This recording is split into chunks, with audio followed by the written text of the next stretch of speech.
So with chapter 8, it's kind of heavy in a sense of lots of terms, and also I recommend this, by the way. I am recording it, I'm going to have it on YouTube as well. Usually what I recommend for kind of like sessions like this, it's always good to kind of listen, and then whichever stuff that you find that you were like, oh, okay, interesting, write those down, because I'm going to record it and have it up for you as well. I only say that because I've noticed that I've had students in the past who were just like writing, and that's fine, totally works, but I've noticed that the comprehension level was actually lower, just because they were just focusing on writing everything out I was saying. So that's why I recorded. So just for your, disclosing stuff like that, I didn't want you to be like, oh, you're good. So chapter 8 is kind of before metabolism. So what I'm saying is that you have to know a couple of brief terms like energy, kinetic energy, thermodynamics, entropy. These are a bunch of like ubujuba for most people, and honestly, it kind of is. But it's really important because when we talk about metabolism, we're talking about these pathways in our body that allow us to function. So soon you're going to learn about glycolysis, you're going to learn about the citric acid cycle, you're going to learn about electron transport chain. All of those things in your body are basically allowing you to function. It's metabolism. Now with metabolism, it's these processes, but we got to hit like energy. Gibbs free energy, entropy, enthalpy. All those components are just dictionary words that you need to know so that you can understand the full process. So that's kind of what I'm going to do. Now I kind of go with her PowerPoint as well, so everything I talk about is basically in that order. The first thing that I'm going to ask you, by the way, I make it interactive. So can you tell me what energy exactly is? Like what's the definition of energy? Movement? Yeah, basically like your like ability to do a movement, which is your ability to do work, right? So energy is your ability to do work. And you also have two types of energy, right? You have kinetic energy and then potential energy. Those are some pretty basic stuff, right? Like kinetic energy is us moving, right? And the potential energy is just your capacity to move, right? So if I'm looking at this is my diagram, right? Not diagram, let's make it a hill or something like that, right? You going down is the kinetic energy, and the ball just staying at the top would be the potential energy. You're just sitting up there, okay? But this is easy stuff, okay? That's just the basic stuff. But now when we talk about metabolism, okay, we have different types of reactions. Now, you know how like when I drew this diagram with the ball, it can either be still or it can move, right? It's interconverting between each other. With metabolism, you have two different types of reactions. The same way with energy, you have two types of energy. Reactions that we see are anabolic reactions, and we see catabolic reactions. This is very important because this is what we talk about when we say, oh yeah, the sugar in your body that's breaking down when you just had a carbohydrate meal, that's a catabolic reaction. When we say anabolic and catabolic, we're basically trying to determine what type of reaction they are. Are we breaking stuff down or are we making something? That's why we have those terms, because otherwise, well, you don't want to just say, I'm doing glycolysis. Well, you're doing a catabolic reaction. And you'll learn that later, by the way. So I'm going to go ahead real quickly and kind of show you what I talk about. So if we talk about a catabolic, and we talk about an anabolic reaction, it's good to know the differences between them, okay? When I think about catabolic, automatically in my own head, I always think about something just, I don't know, just breaking down. Like, it's like a catabolic, like, I don't know how to explain it. It just sounds so powerful. That's how I always associate it with. Catabolic means you're breaking a big compound, we'll say big compound, into smaller components, okay? That's what catabolic means. Make sure this should be engraved in your head for basically until you take biochemistry. Now, when we talk about anabolic reactions, we're actually talking about things coming together. You know, there are some bodybuilders that talk about anabolic, like meal prep and stuff. When you're trying to make something and they talk about these meal preps, you know how people want to make protein in their body? It's kind of like that. You're bringing small components together, amino acids, bringing them, connecting them, and that makes the protein. So that's why when you hear bodybuilders talk about, oh yeah, it's an anabolic meal, it's because it's actually putting things together. So when we talk about anabolic, we're actually talking about basically putting together, right? So putting together those smaller components to make that big thing. So we'll say like, this is just easier to write into that whole thing, right? That's the big difference between them. But now I told you about the energy, right? I know there's kinetic, I know there's potential energy, but then that's just differentiating them, okay? But now we also have to talk about energy release and energy used, okay? When you break something down, okay, versus when you put something together, when you break something down, you release energy, right? I mean, that's kind of, I think, self-explanatory because it's breaking apart. So you release energy, okay?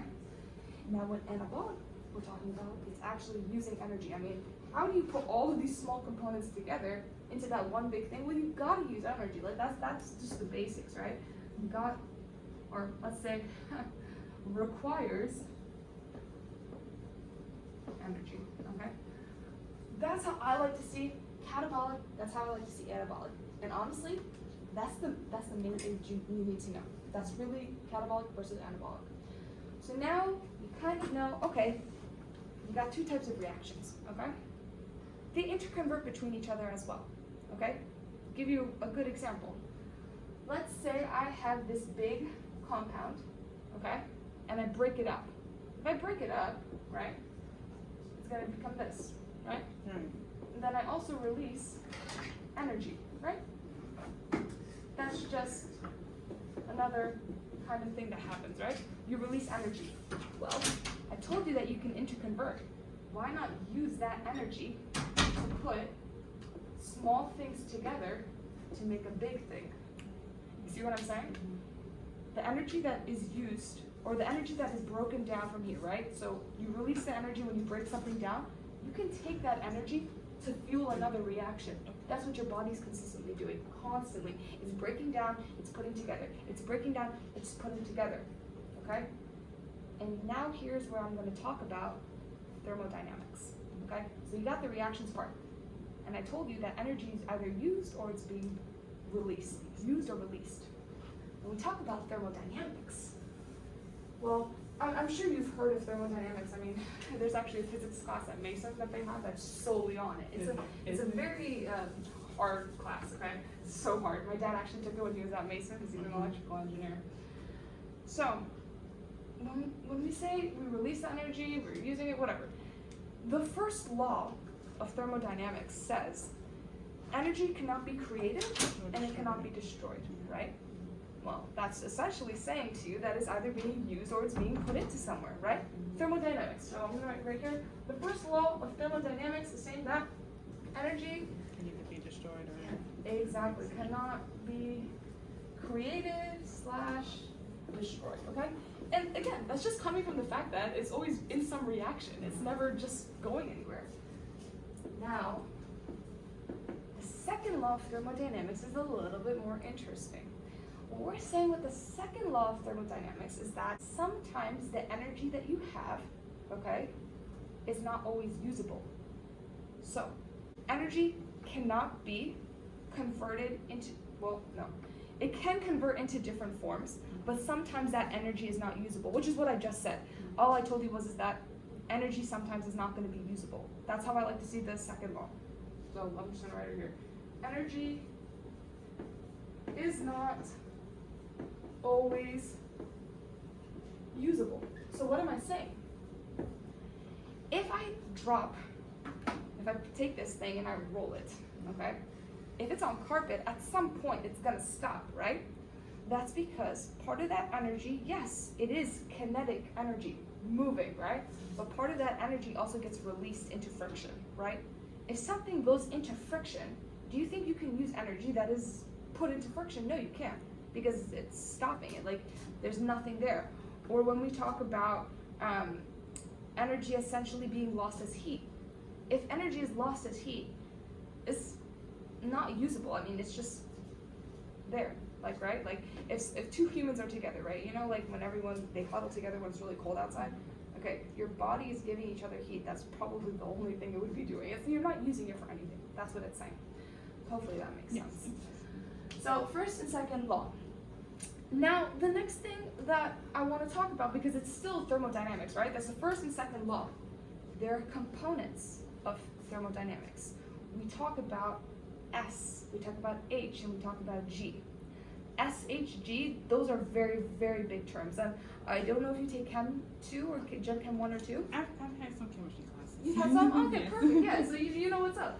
Basically, you need to know those things because that's components of thermodynamics. That's really all I have to say.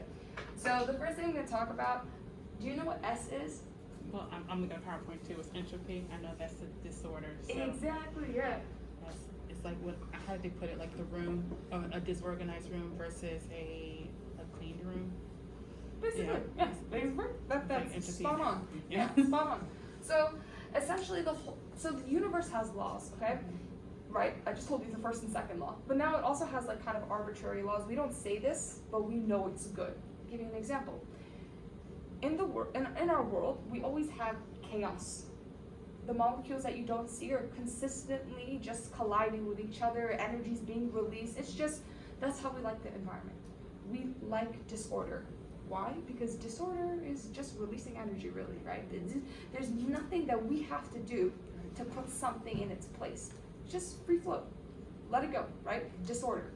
So that's a good thing. And because it's a good thing, we say it's a positive thing. So we say that positive S essentially means that something is disordered. Now, on the opposite hand, when you are putting something to be ordered, I'll give you a really good example after. When something's ordered, right, we have to put energy into it, right? We have to actually take our time to do that. That's not favorable. Like, we don't want to waste our time putting in energy into something. We'd rather have it be disordered and let it do its own thing. So we call it negative S, okay? Actually, I'm going to put this a little bit lower so I can show you something. So negative S is basically ordered, right? Sometimes you'll see the change sign in front of it, like you'll see maybe that, you see that. Either or, it's not different, it's just saying the change in, S, change in whatever. So now I'll give you this example, okay?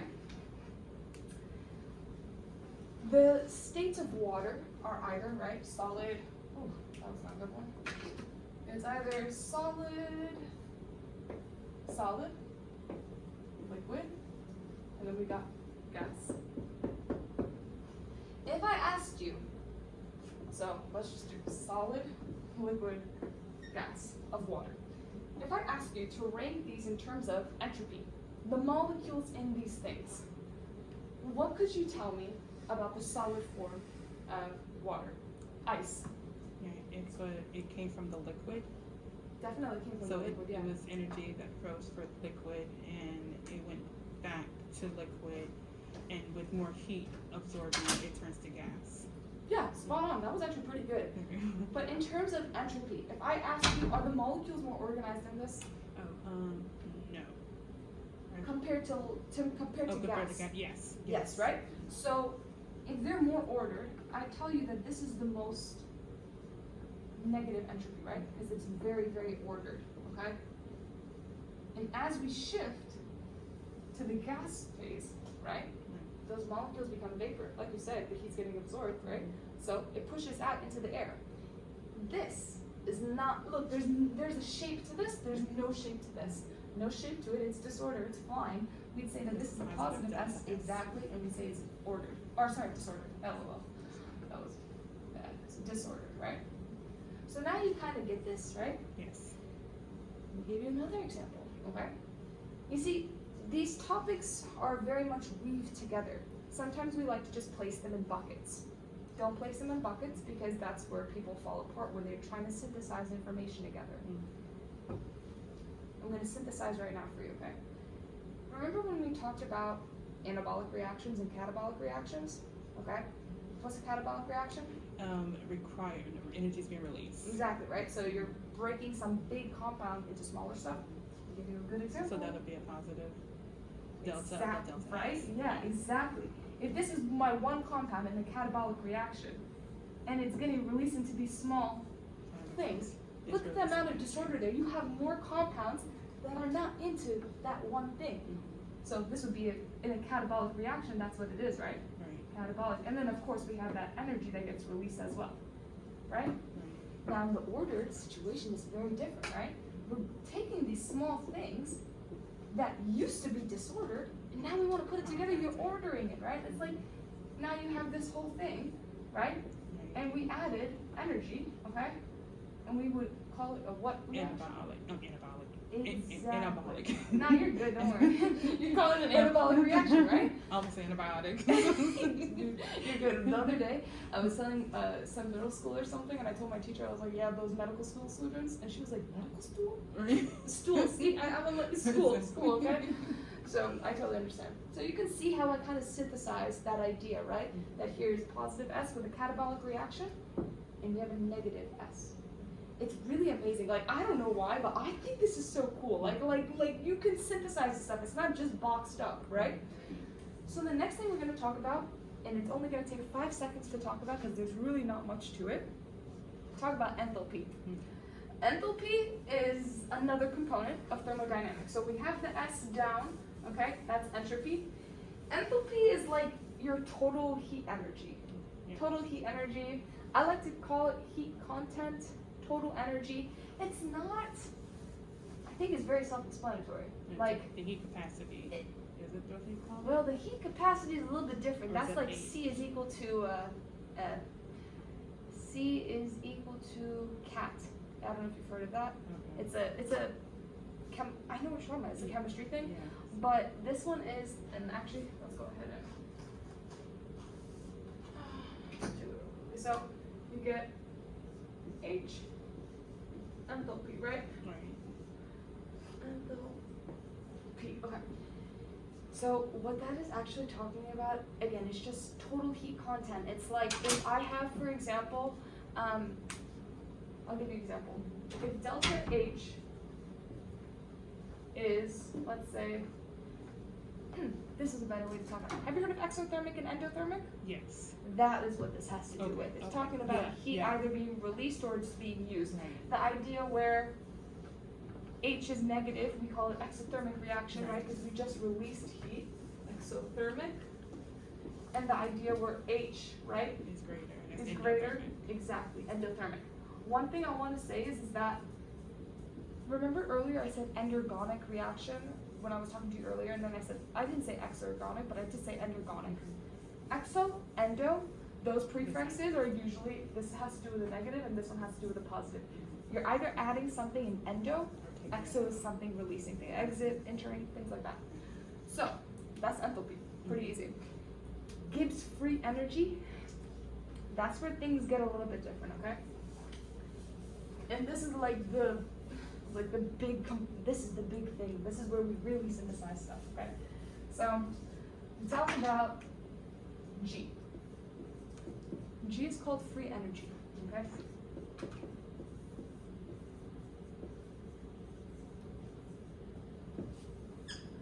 Do you know what it is? Free energy? Just guess. I mean, I know I don't, but I have seen it before. Like if I was to, I don't know, solve for endogonic and exogonic or whatever. I would know how to do it. No. But it's like to say it is like it's kind of like knowing the parts of a cell, like you know, and then they tell you, well, what does each one do? You're like, uh-oh. So with free energy, we're talking about the amount of usable energy. Okay. Remember the second law of thermodynamics said that there's some energy that you can't use. Right. So we're talking about the energy that you can use. How much usable energy can you do to do a chemical reaction, to do some process? How much usable energy there is? So I'm going to write it real quickly. This is not a good marker. How much usable energy you have to do work, right? You have to do work. And I only write this all out because you want to associate as much as you can the fact that it's usable energy, right? To do work, work can be a reaction, work can be a process, it is whatever we're talking about, okay? Now, typically speaking, G, like we saw with enthalpy, like we saw with entropy, right, disorder and stuff, it can either be positive, it can either be negative, okay? And in this situation, okay, you have to realize that there is a delta G, okay? Delta G is the change in something. When we're talking about free energy, we are talking about the whole reaction. We're not talking about one side of the reaction or the other side. We're trying to find the difference between the two. So what I'm saying here, and it's gonna click in a second, this is what we always want to know, the delta G of the reaction, which is equal to the G of the products, right? Minus the reactant. Exactly, right? I mean, it's the change in something, so yeah, you got it. So the reason why is because this is gonna tell us, did you use energy or did you release energy? That delta G is what it's gonna tell you based off your products and reactants. So now you get that part, right? Now we have to talk about the different types. We have negative delta G, okay? Let me ask you, you think it's good or you think it's bad? Okay, so negative delta G is product minus the reactant. So that means we had more product than we did reactant from the start. So what do you think it is? Good? So that's a good thing? Yeah, it's a good Okay, thing. that's Yeah, good. you can spot on, yeah, right? So when we talk about, I don't want to put the equal sign, but when we talk about delta G, we're saying, yeah, you're basically releasing energy, right? You're releasing energy, and you're right, products more than reactants. That's a good thing. The more products you have, the more you can do, right? That's why we say negative delta G is usually a good thing. And I like how you said that there's more products than reactants, because some people don't realize that a negative number means that there's more products than a reactant. So thank you for mentioning that, right? Thank you. Yeah, of course. So you're going to be releasing energy. The next thing I'm going to tell you is that, like you mentioned, if there are more products than reactants, then we can say that this is a spontaneous reaction. Okay, yeah. So, right? So we'll say that this is a spontaneous reaction. What I'm trying to say is that if something is releasing energy, you didn't add energy, right? So it just happened by itself. If something happens by itself, ding ding, that's good, it's spontaneous, okay? Now, those are the two components of negative delta G. Spontaneous releases energy. When we talk about releasing energy, that's where we get the term, it's an exergonic reaction. Yep. Oh, sorry, sir. So, typically, it's an exergonic reaction. This is important to understand, okay? When we see negative delta G, we think releasing energy, it's an exergonic reaction, spontaneous. That's the big part of negative delta G. When we talk about positive delta G, well, it's basically self-explanatory because it's the opposite of all of that, right? So, aka, not a good thing, okay? We have to add, okay, / requires energy to do the reaction. Requires energy. So it's endergonic. Exactly, it's endergonic. And not spontaneous. And it's not spontaneous, right? Endergonic and not spontaneous, okay? So what I'm trying to say here is that if something needs energy, the same way that we talk about an anabolic reaction, because anabolic reactions need energy, well, you have to put your time into it. You put your time into it, it's not spontaneous, right? You don't put your time into it and you make energy, well, that's spontaneous, okay? Now let me synthesize for you again, the anabolic and the catabolic idea. If something is not spontaneous and it requires energy, okay, let's say you leave out the not spontaneous and you say, okay, something requires energy, well, essentially what you'd be saying is, Anabolic. Exactly, it's an anabolic reaction, right? If I'm telling you something is releasing energy, right? I would tell you it's a catabolic reaction, right? Negative G is going to be the catabolic reaction, right? Releasing energy, okay? So, kind of see what I'm talking about, right? Yes. Awesome. So that's negative G, that's positive delta G. I'm going to do one more thing before I kind of switch into gears. You should know the diagrams for this because you know the diagrams, right? If I'm talking about, let's say, right, if I'm talking about something releasing energy, typically speaking, Yeah. looks like that, right? And Exactly just right. for other candies. So this would be your I'll bring it on Friday. reactants, this would be your products, right? If we're looking from here to here, So what do you right? want to go for? The difference between the products and the reactants, if you remember, right? Delta G There's more product. is equal to G products minus G reactants, okay? This should be reactants, okay? And this should be products. So you have lots of reactants and less products, okay? And that's why you get the negative G value, so apologies. Oh, the positive G value, if it's more reactant and less product, wait, no. Well, if you think about it, Oh, no, let's say no, that this that's is 5, and this is 1, right? So 5 here, 1 here. That's right, If I do negative 1 G minus 5, I get negative 4. So this would be a negative VA. And then if it's the opposite, I think we understand. The opposite would look like basically that, right? Yeah. My reactants would be starting right here. My products Would be higher up. would be up here, right? Products, reactants. There would be way more products. We get 5 here. So instead, if I plug it into this equation, 5 is up here for products. Reactants is right here, right? Reactants, products. I added energy from here to here. Okay, so 5 minus 1 gives me a positive value. In fact, this would be a right? Not spontaneous. I had to add energy to get up there. That takes too much. It's not spontaneous. Gibbs free energy equation is really important. I believe that is on slide 18 of your chapter 8. Okay, Gibbs free is basically saying this. Delta G is equal to delta H minus T delta S. Yeah. Right? That's thermodynamics. Right? I told you all these components. Free energy, enthalpy, temperature, entropy. Remember? Should you know if something is going to be more exergonic or endergonic? So is it going to be a negative G value or a positive G value? Yeah. You should probably know that. Yeah. So if we talk about it together, how could you make this spontaneous? So how could you always get a negative G value? In this equation. In this, if I in want this something to equation, always be spontaneous, okay, which means that it's this, then how do you set up this side so that it's always negative? Let's see. The temperature in delta S would be larger than the H. The H is enthalpy. Yes, so Enthalpy, yes. if you tell me numbers, we'd say that this would be negative, right? Right. So your enthalpy will be negative. Negative. What could you tell me about this one? That'll be a positive. Yeah, right, so you're really high temperature, right? So we'll just do a high temperature like that. What would you tell me about your, That would be MG, CO2. yeah, that'll be a positive. Exactly. Yeah. So, remember when we synthesized everything? And then when we reacted, This is a good thing, right? Right. Negative G is a good thing. Negative free energy means I released energy.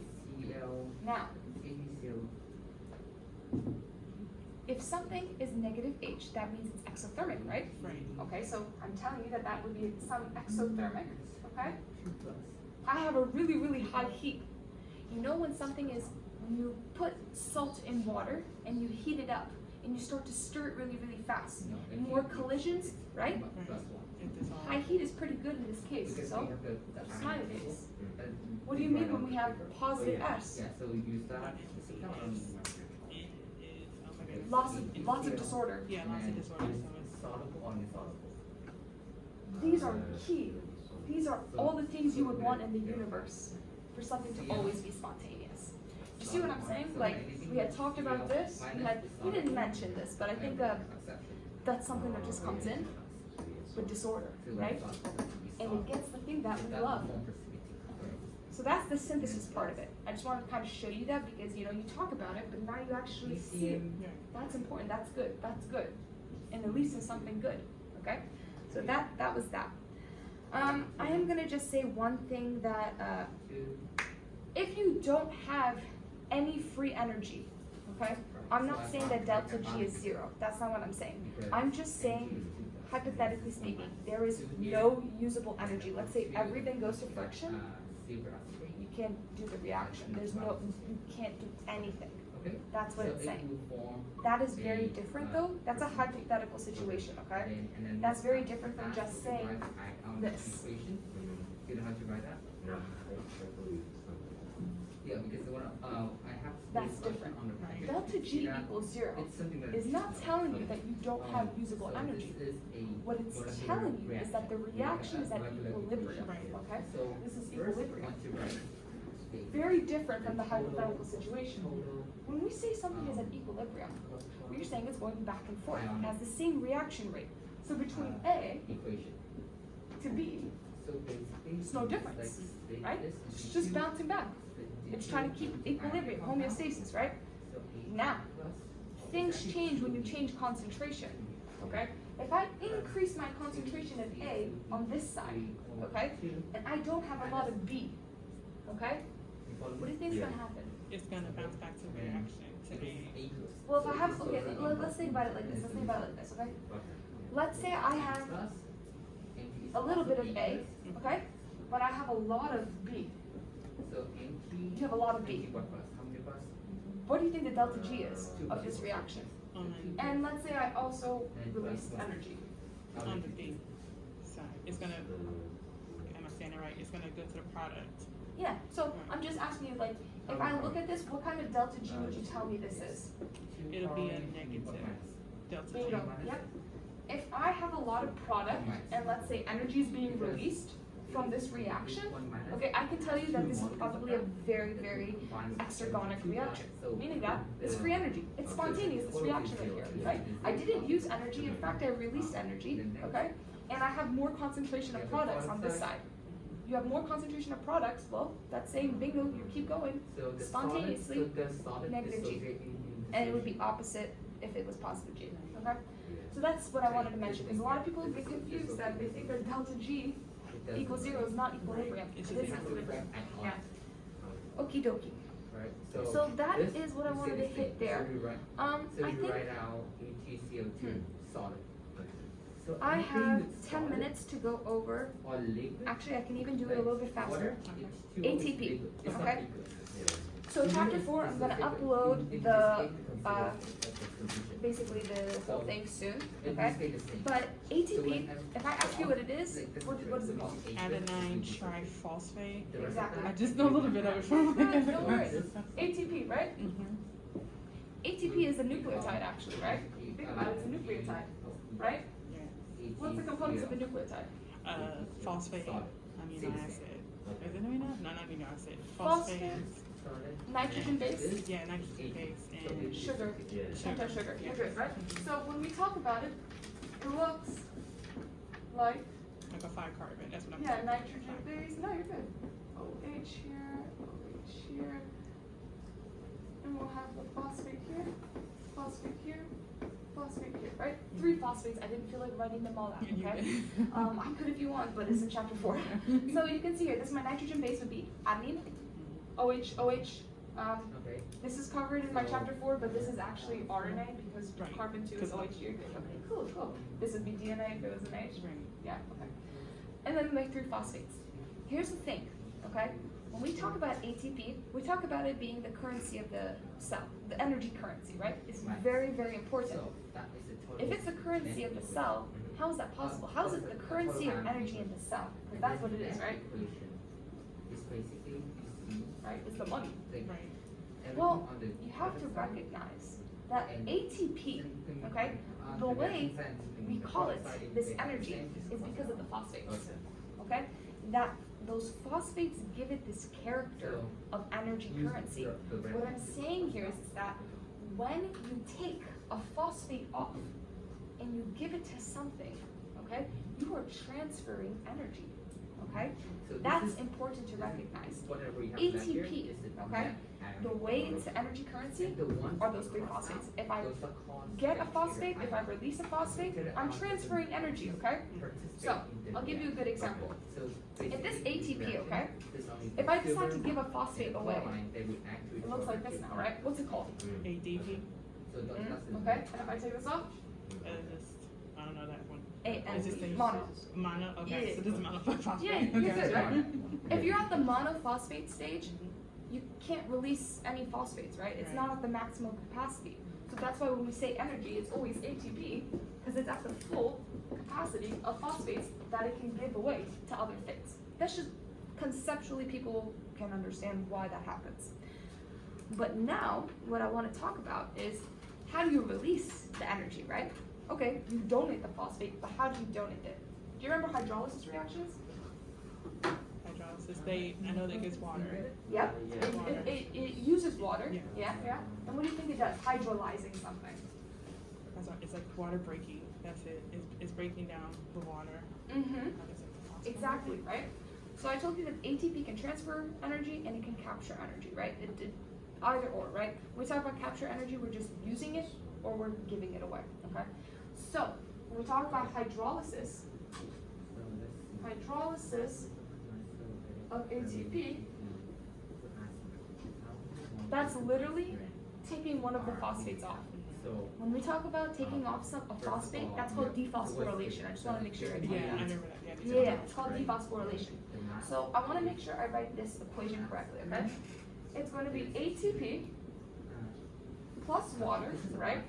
Because a hydrolysis reaction adds water to break two things or something apart, and you're going to get releasing ADP plus PI, Phosphates, the phosphates. yeah, but you also get the molar mass. energy. Right. So it gives you the mass and the molar mass. Let me ask you a question then. If you're releasing How can energy, you find the molar mass? what do you think the delta G is in this? Negative. Yeah, it's negative.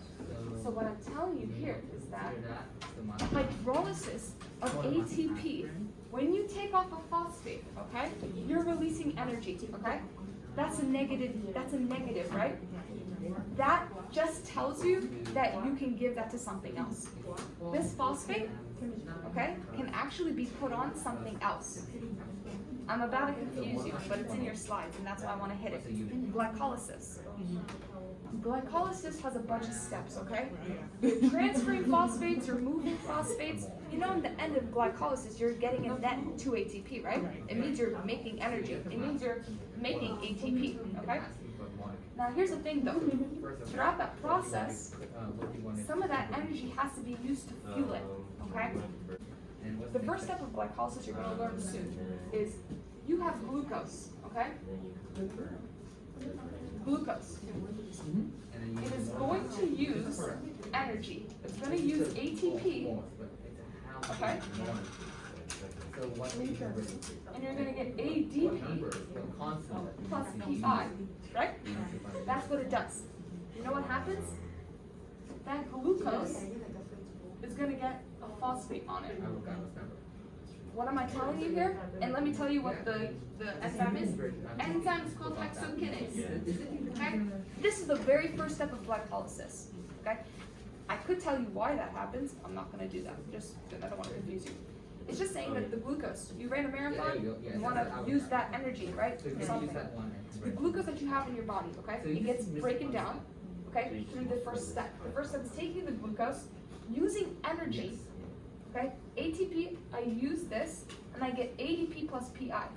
That PI is the one that gets placed on glucose, okay? And you had to use energy to do that. Well, you already know that.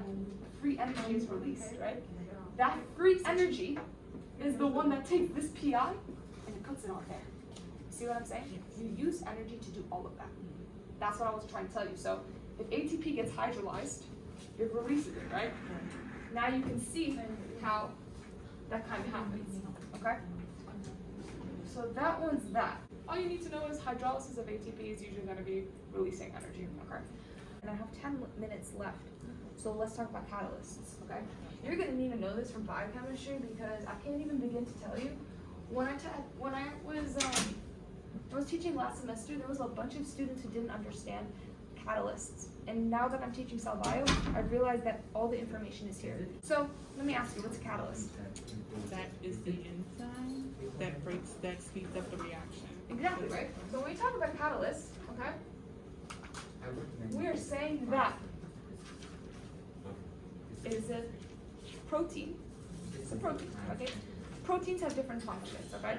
Either a protein is gonna be helping regulate something, it's gonna attach to something to do a co-transport, or proteins can be enzymes. They are catalysts, right? So we're gonna say speed up reaction, right?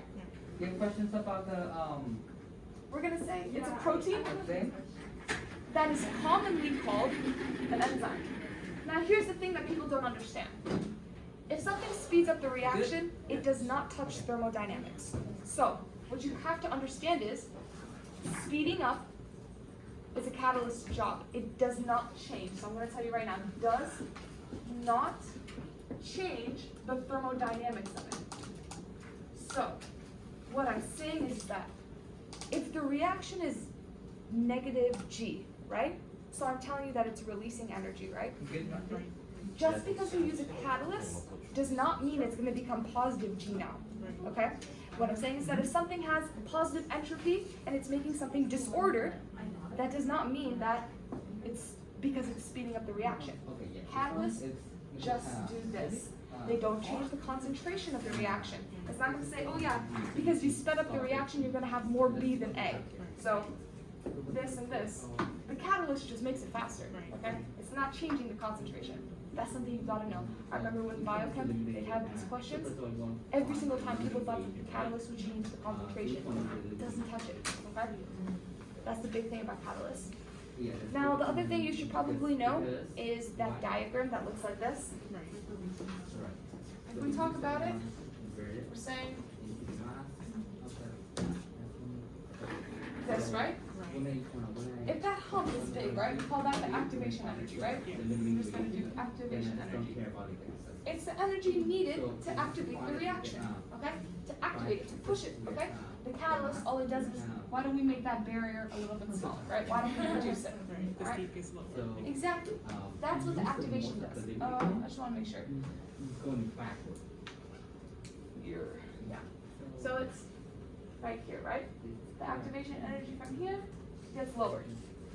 That's the arrows I'm talking about, okay? Now, the thing though that you need to know, and you're probably going to see it in Orgo, is transition states, okay? When you're at the top of this hill, okay? And let's label the x-axis and stuff, the y-axis too, because that might make sense. Free energy. When you're at the top of this peak, we call that the transition state. Any intermediate, anything that is in this transition state, what can you tell me about it? That state, it's just staying still. In that moment, yeah, probably. But what you need to know is that it is very unstable. Look at the amount of free energy that's in this.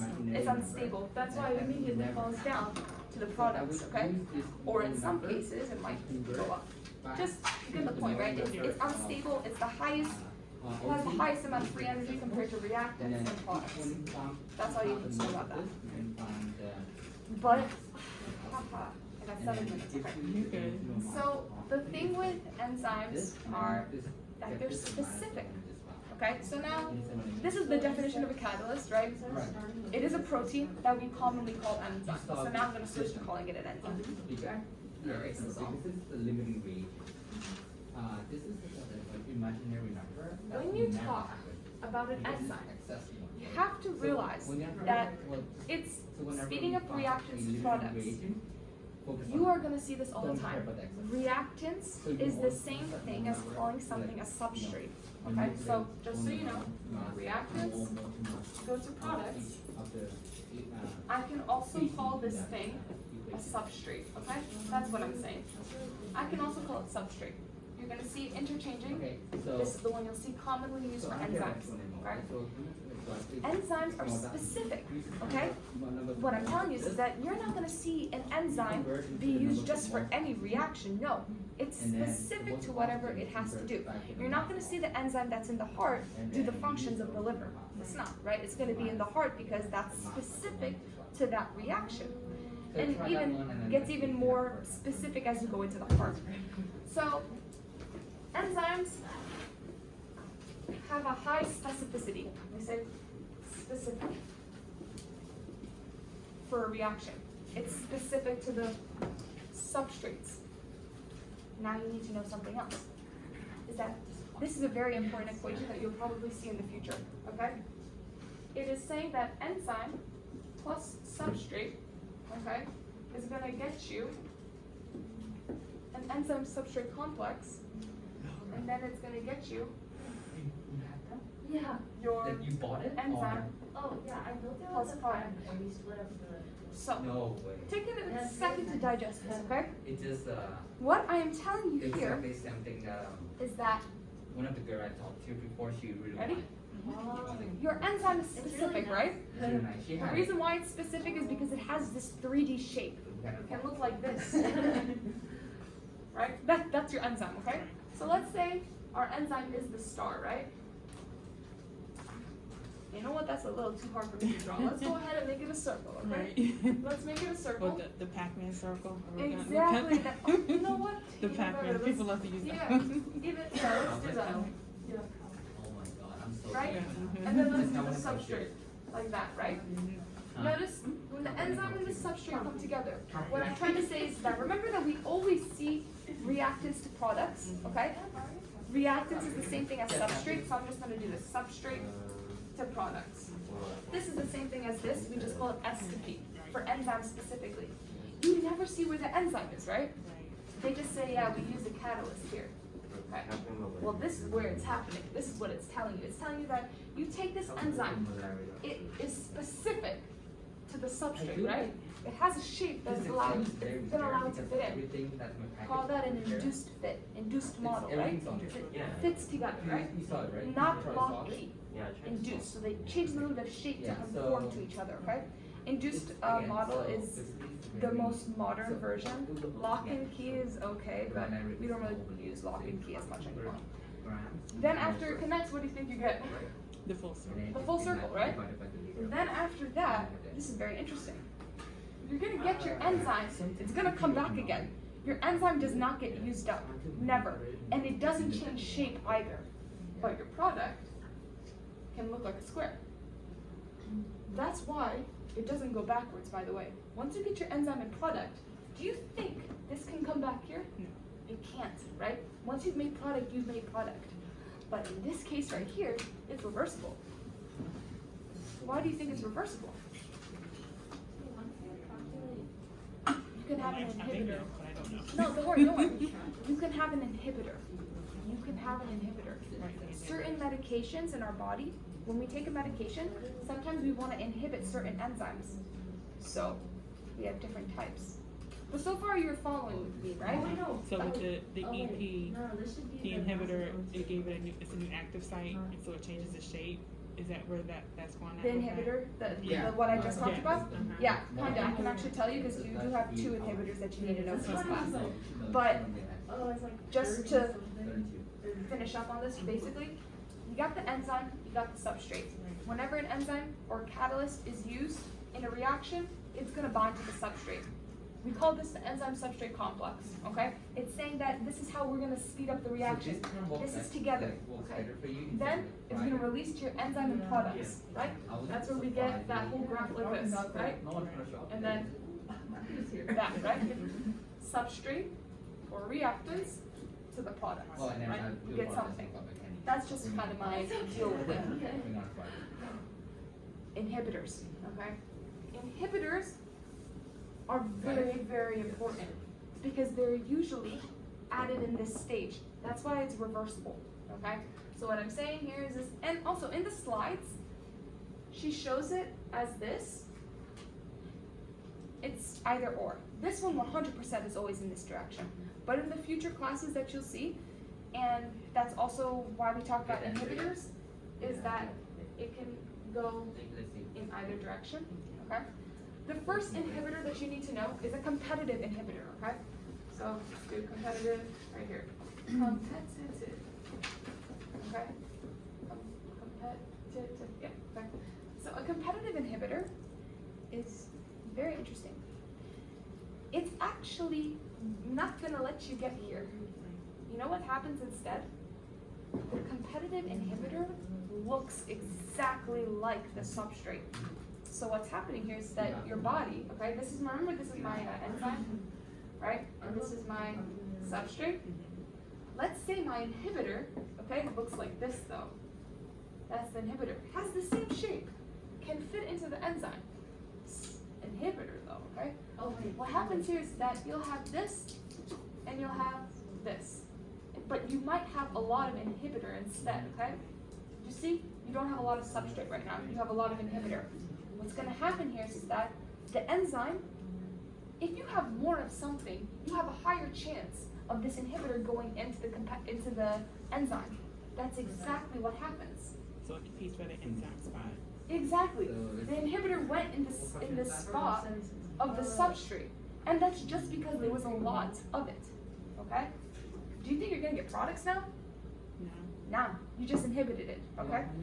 Now, if the case were reversed, and let's say you have lots Got it. of substrate, well, actually, what could happen here is that It gets more chance to be a. it gets more chance to be, and even that, if you do get this on there, Okay. you still have a lot of substrate to knock it off. So let's You see what I'm saying? You can knock it off if you wanted it to, If they give right? you And then from there, you get this in your products, right? Because that's just your regular enzyme with substrate, okay? The inhibitor just completely stops this process, and just stops right here. You never get products, okay? That's what you need to know about competitive.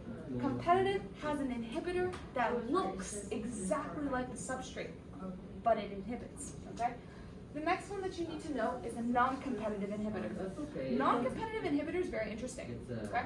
So non-competitive. It's very common. Okay? A non-competitive inhibitor uses allosteric modulation. A lot of people get confused with allosteric modulation, okay? What I'm trying to tell you, what this means, is that if this is the active site of the enzyme, in our case here, the enzyme has another site Okay, so this is a Maybe it's- empirical formula. right there, okay? Maybe the enzyme has another spot. So it gives you- Allosteric modulation is saying that there is another spot on this enzyme that I can control. It is saying that, okay, let's say I have this, let's use this equation right now, okay? Let's say I have my enzyme. I have my substrate, So this. but I have an inhibitor. This is like probably. My inhibitor looks like unit this. is the number, and then this divided by the smallest Okay. number, right? Like the more ratio. Listen, One. If that inhibitor is even there, When you plug in the calculator. it's not competing with anything. Remember, the competitive had the same shape as that substrate, so it was competing for that spot. The non-competitive is not competing with anything. This thing can just go right here. So. And what happens? It Well, changes its shape. exactly. And not even change its shape. Look at this.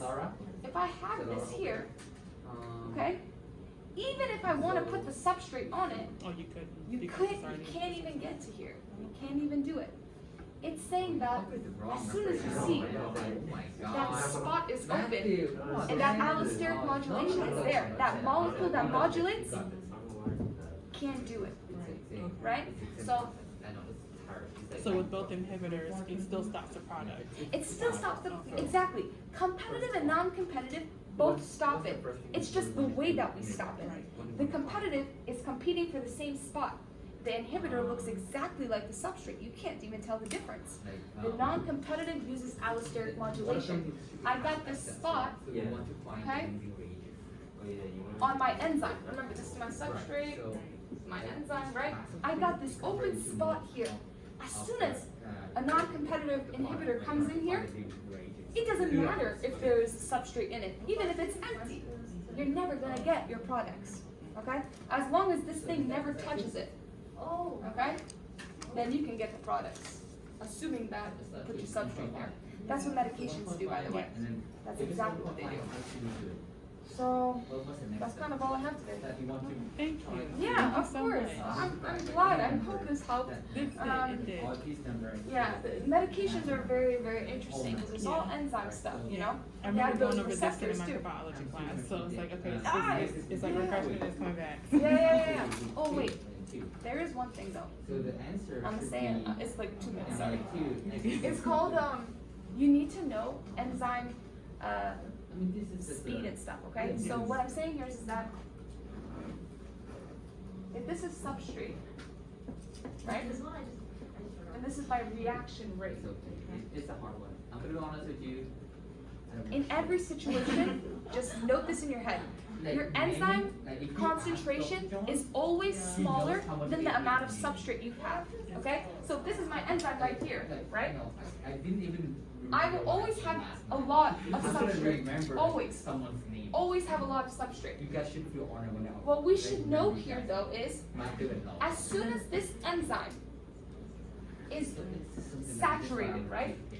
Right? As soon as we get this complex, right? As soon as we get that complex. So even saying that if I had 3 enzymes, right? So if all enzymes are used, if all enzymes are saturated, right? You know how it's saturated, right? You see it's saturated. All the enzymes are used, even if there's other substrate flowing, okay? We call this saturation. You know what it looks like? It looks like this. That's what it looks like. It's just saying that now that you have your enzyme with substrate, you've reached your reaction rate. You've reached the maximum rate that you could ever have. Because look, you have 3 enzymes, okay? They're all being used. So that means that your reaction rate is saturated. That's the max you can hit. Unless I have another enzyme there. But still it has to get saturated, right? Because you have another substrate there. It gets saturated. In the case where there is no enzymes at all, just looks like that, right? But you do. That was it. Okay. Thank Yeah. you. Yeah, of course. Thank you so much. Yeah.